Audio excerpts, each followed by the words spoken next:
नमस्कार. उभाटा सेनेचे प्रमुख उद्धव ठाकरे हे पुनश्च हरिओम करणार आहेत अशी चर्चा सध्या आहे. आणि विशेष म्हणजे जे पूर्वी शिवसेनेला शिव्या द्यायचे त्यांच्यावर जोरदार टीका करायचे, पण उद्धव ठाकरे हे मुख्यमंत्री झाल्यानंतर उद्धव ठाकरे यांची अचानक प्रशंसा करू लागले असे काही पत्रकार, सेक्युलर यांनी देखील असा सल्ला उद्धव ठाकरे यांना दिलाय की तुम्ही पुनश्च हरिओम करा. आता पुनश्च हरिओम करायचा म्हणजे नेमकं काय करायचं हे मात्र या सेक्युलर पत्रकारांच्या डोक्यातच नाहीये.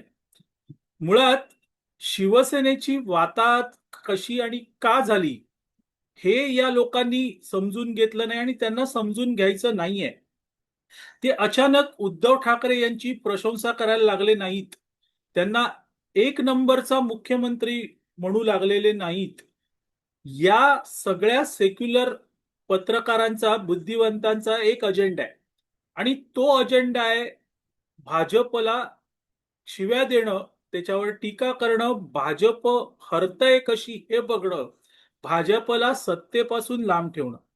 आणि ज्या वेळेस उद्धव ठाकरे यांनी काँग्रेस, राष्ट्रवादी काँग्रेस यांच्यासोबत त्यांच्या शिवसेनेची युती केली, त्यावेळेस या सेक्युलर बुद्धिवादी पत्रकारांचा तो अजेंडा सफल झाला आणि म्हणून ते अचानक उद्धव ठाकरे यांची प्रशंसा करायला लागले. पण म्हणून त्यांना उद्धव ठाकरे यांच्याबद्दल प्रेम होतं का, आपुलकी होतं का? तर नव्हती. प्रेमही नव्हतं, आपुलकीही नव्हती आणि आताही नाही आहे. आणि म्हणून ही मंडळी जो काही सल्ला देतात तो सल्ला उद्धव ठाकरे यांना लागू होत नाही. हा इतिहास आहे, हे सत्य आहे, ते कोणीही लपवू शकत नाही. आता पुनश्च हरिओम करायचा उद्धव ठाकरे यांनी म्हणजे नेमकं काय करायचं?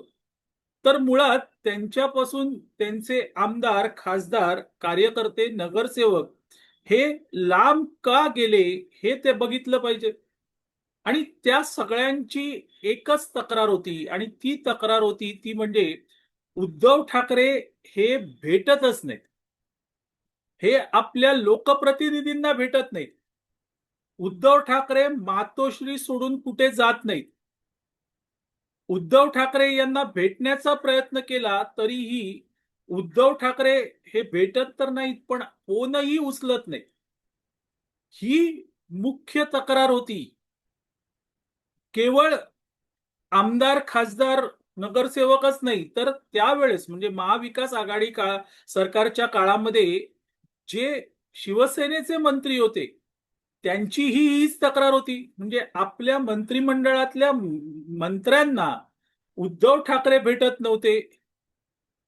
मंत्रालयातल्या अधिकाऱ्यांना उद्धव ठाकरे भेटत नव्हते. इतकंच काय तर उद्धव ठाकरे ज्यांना आपले राजकीय गुरु म्हणतात त्या शरद पवारांनाही उद्धव ठाकरे भेटत नव्हते. आणि ही खरी समस्या होती. त्याच्यामुळे उबाटा शिवसेना तुटली आणि ती उबाटा सेना झाली.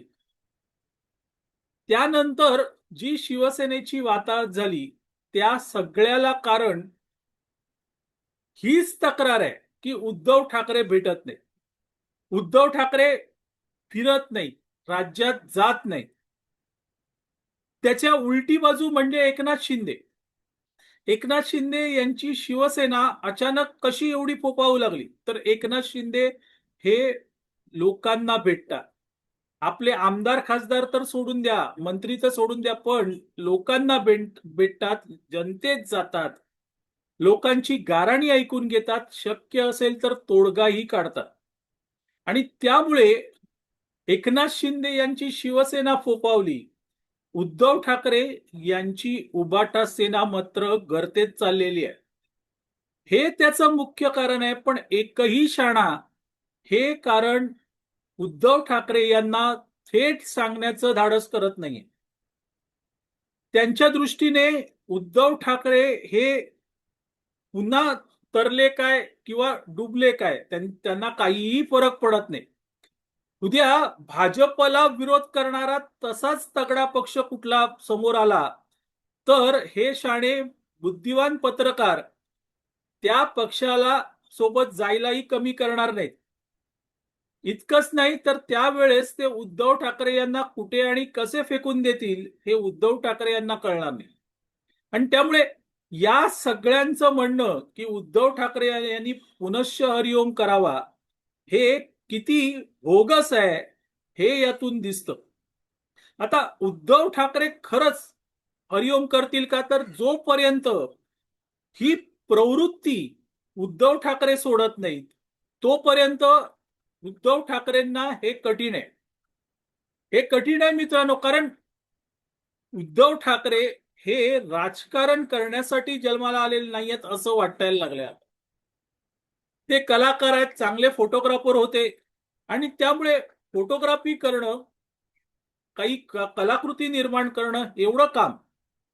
पण त्यांच्यावरही जबरदस्ती झाली. त्यांना जबरदस्तीने उभाटा सेने किंवा शिवसेनेचा प्रमुख करण्यात आलं आणि ते कोणी केलं हे जग जाहीर आहे. ते काय मी वेगळं सांगायला नको. त्यांच्या घरातूनच हे प्रेशर आलं असं म्हटलं जातं. आणि मग कशाला भेटायला पाहिजे, बाळासाहेब कुठे भेटत होते, अशी तुलना सुरू झाली आणि त्यातून ही प्रवृत्ती वाढत गेली. आणि या प्रवृत्तीमुळे उद्धव ठाकरे यांनी स्वतःचं नुकसान केवळ केलेलं नाही, तर त्यांनी आपल्या पक्षाचंही नुकसान केलेलं आहे. आणि आज त्यांचा पक्ष हा जवळजवळ मोडकळीस आलेला आहे, अशी ही अवस्था आहे. मग त्यातून उद्धव ठाकरे यांनी पुनश्च हरिओम करणं म्हणजे ही प्रवृत्ती पहिल्यांदा सोडली पाहिजे. आणि आतापर्यंत तरी तशी काही उदाहरणं समोर येत नाहीयेत. काल परवाच्या दिवशी त्यांच्या खासदारांनीही टीका केली. खासदारांनी सांगितलं ठीक आहे, उद्धव ठाकरे यांना त्यांच्या शारीरिक प्रॉब्लेममुळे फिरता येत नसेल, मग आदित्य ठाकरे यांनी फिरावं.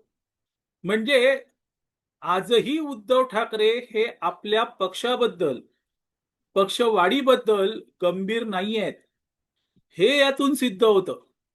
आता मग त्यांचा पक्ष तारला कसा जातो, तर तो शिवसैनिकांमुळे.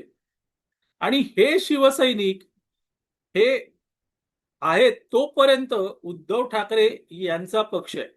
पण आता त्यातला मोठा बल्क हा शिंदे यांच्याकडे गेलेला आहे. आणि त्यामुळे तो शिवसैनिक जो जीवाला जीव देणार आहे, बाळासाहेबांना मानणार आहे, त्यालाही आता उमजू लागलेलं आहे की बाळासाहेबांना अपेक्षित होतं तसं काम, तशी पक्षवाढ एकनाथ शिंदे करतायत आणि त्यामुळे तिथे जाणं गरजेचं आहे. त्यामुळे जर उद्धव ठाकरे यांना पुनश्च हरिओम करायचं असेल तर आपला स्वभाव सोडला पाहिजे, आपली प्रवृत्ती सोडली पाहिजे. आणि ती उद्धव ठाकरे सहजासहजी सोडतील हे आतापर्यंतच्या अनुभवातून दिसून आलंय की ते शक्य नाहीये. ते कठीण जात आहे उद्धव ठाकरे यांना.